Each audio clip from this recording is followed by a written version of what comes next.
Chapter 4. Operation of your mental picture. The operation of a large telephone system may be used as a simile. The main or head central subdivides itself into many branch centrals, every branch being in direct connection with its source, and each individual branch recognizing the source of its existence, reports all things to its central head. Therefore, when assistance of any nature is required, new supplies, difficult repairs to be done, or what not, the branch in need goes at once to its central head. It would not think of referring its difficulties, or its successes, to the main central of a telegraph system, although they belong to the same organization. These different branch centrals know that the only remedy for any difficulty must come from the central out of which they were projected.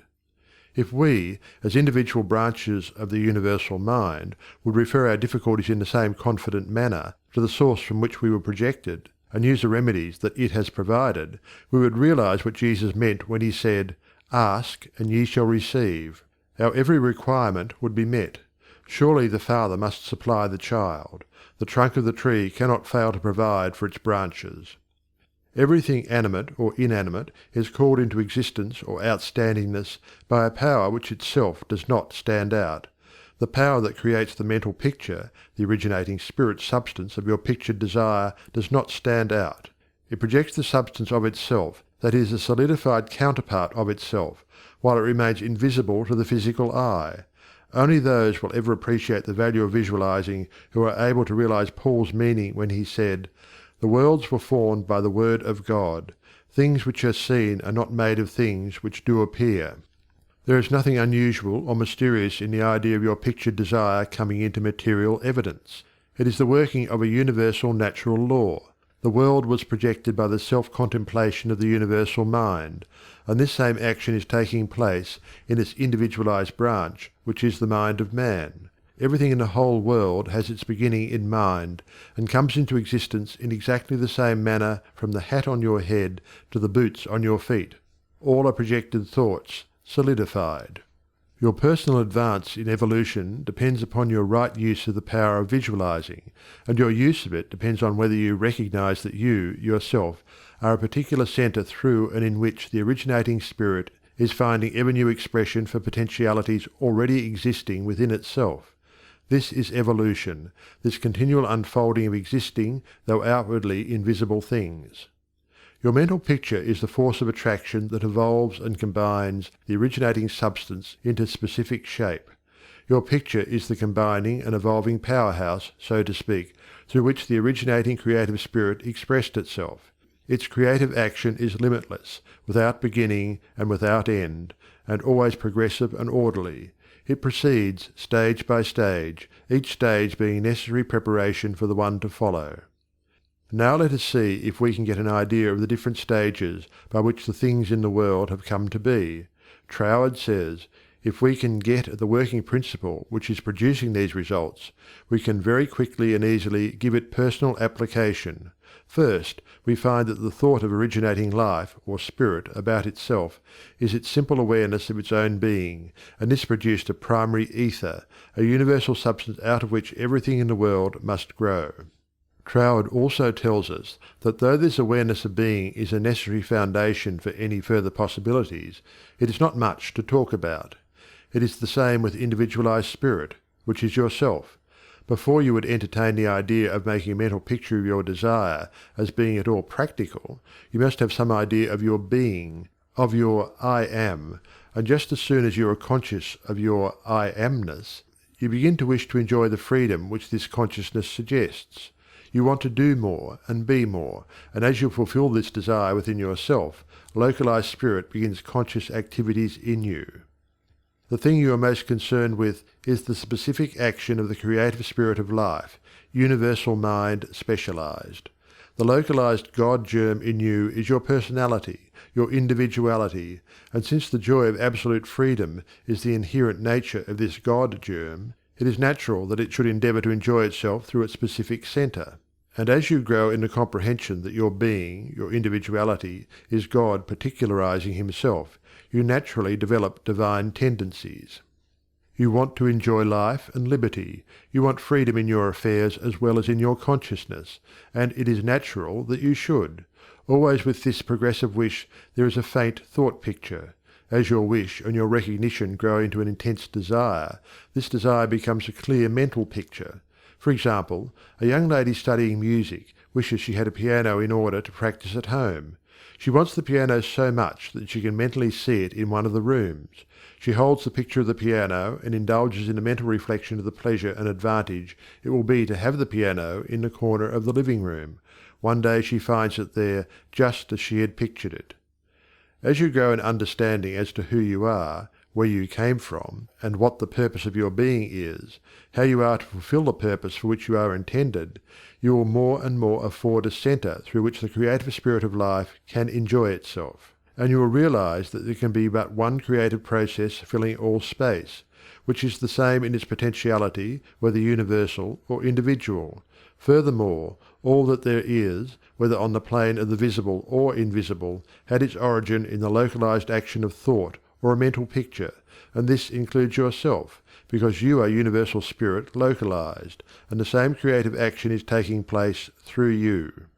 Now you are no doubt asking yourself why there is so much sickness and misery in the world.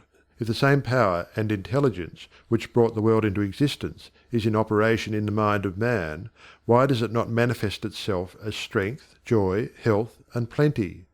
If one can have one's desires fulfilled by simply making a mental picture of that desire, holding on to it with the will, and doing without anxiety on the outward plane whatever seems necessary to bring the desire into fulfillment, then there seems no reason for the existence of sickness and poverty. Surely no one desires either. The first reason is that few persons will take the trouble to inquire into the working principle of the laws of life. If they did, they would soon convince themselves that there is no necessity for the sickness and poverty that we see about us. They would realize that visualizing is a principle and not a fallacy. There are a few who have found it worthwhile to study this simple, though absolutely unfailing law that will deliver them from bondage. However, the race as a whole is not willing to give the time required for this study. It is either too simple or too difficult. They may make a picture of their desire, with some little understanding of visualizing, for a day or two, but more frequently it is for an hour or two. But if you will insist upon mentally seeing yourself surrounded by things and conditions as you wish them to be, you will understand that the creative energy sends its plastic substance in the direction indicated by the tendency of your thoughts. Herein lies the advantage of holding your thought in the form of a mental picture.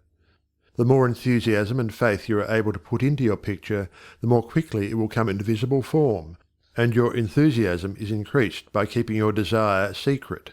The moment you speak it to any living soul, that moment your power is weakened. Your power, your magnet of attraction is not so strong, and consequently cannot reach so far. The more perfectly a secret between your mind and outer self is guarded, the more vitality you give your power of attraction. One tells one's troubles to weaken them, to get them off one's mind, and when a thought is given out, its power is dissipated. Talk it over with yourself, and even write it down and at once destroy the paper.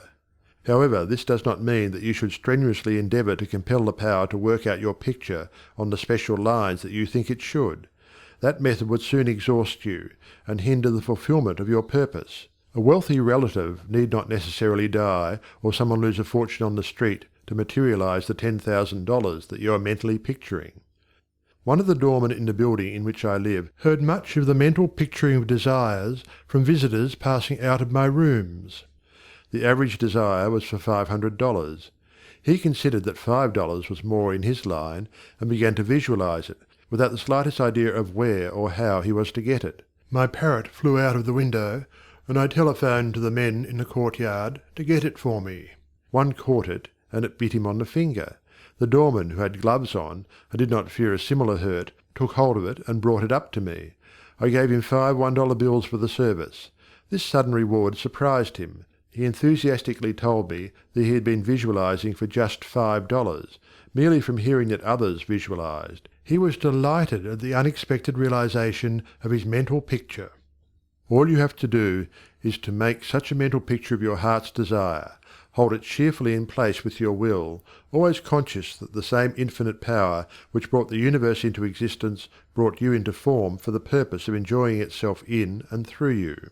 And since it is all life, love, light, power, peace, beauty, and joy, and is the only creative power there is, the form it takes in and through you depends upon the direction given it by your thought indicator.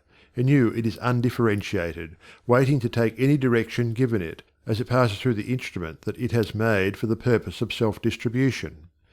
It is this power which enables you to transfer your thoughts from one form to another. The power to change your mind is the individualized universal power taking the initiative, giving direction to the fluent substance contained in every thought. It is the simplest thing in the world to give this highly sensitive plastic substance any form you will through visualizing. Anyone can do it with a small expenditure of effort. Once you really believe that your mind is a center through which the plastic substance of all there is in your world takes involuntary form, the only reason why your picture does not always materialize is because you have introduced something antagonistic to the fundamental principle. Very often this destructive element is caused by the frequency with which you change your pictures. After many such changes you decide that your original desire is what you want after all. Upon this conclusion you begin to wonder why, being your first picture, it hasn't materialized. The plastic substance with which you are mentally dealing is more sensitive than the most sensitive photographer's film. If, in taking a picture, you suddenly remember that you had already taken a picture on that same plate, you would not expect a perfect result of either picture. On the other hand, you may have taken two pictures on the same plate unconsciously. When the plate has been developed and the picture comes into physical view, you do not condemn the principle of photography, nor are you puzzled to understand why your picture has turned out so unsatisfactorily. You do not feel that it is impossible for you to obtain a good, clear picture of the subject in question. You know that you can do so by simply starting at the beginning, putting in a new plate, and determining to be more careful while taking your picture next time. These lines followed out, you are sure of a satisfactory result. If you will proceed in the same manner with your mental picture, doing your part in a correspondingly confident frame of mind, the result will be just as perfect. The laws of visualizing are as infallible as the laws governing photography. In fact, photography is the outcome of visualizing. Again, your results in visualizing and your desires may be imperfect or delayed through the misuse of this power, owing to the thought that the fulfillment of your desire is contingent upon certain persons or conditions. The originating principle is not in any way dependent upon any person, place, or thing. It has no past and knows no future. The law is that the originating creative principle of life is the universal here and everlasting now. It creates its own vehicles through which to operate. Therefore, past experience has no bearing upon your present picture. So do not try to obtain your desire through a channel that may not be natural for it, even though it may seem reasonable to you. Your feeling should be that the thing, or the consciousness which you so much desire, is normal and natural, a part of yourself, a form for your evolution. If you can do this, there is no power to prevent your enjoying the fulfillment of the picture you have in hand, or any other. End of chapter 4.